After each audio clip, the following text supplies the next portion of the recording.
Barkanmu da kasancewa da ku a wannan channel ta mai albarka. Yau za mu nuna muku ya za a yi kai installing din irin wannan rubutu, ma'ana my font zuwa Physics Lab. Kun gan su nan kala kala. Ka danna mana subscription, ka danna mana ƙararrawa. Mun gode, mu ci gaba da aiki. Idan ba ka da shi sai ka shiga cikin Google Play ɗinka ka tafa, shine gashi nan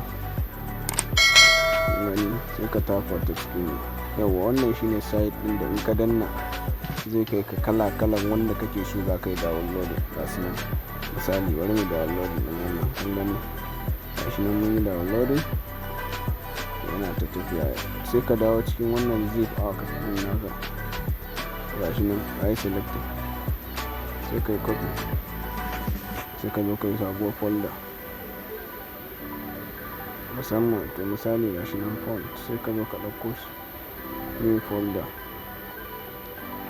da sunan shi wannan tag abin nan, sai ka zo ka pasting successful, ya faɗa.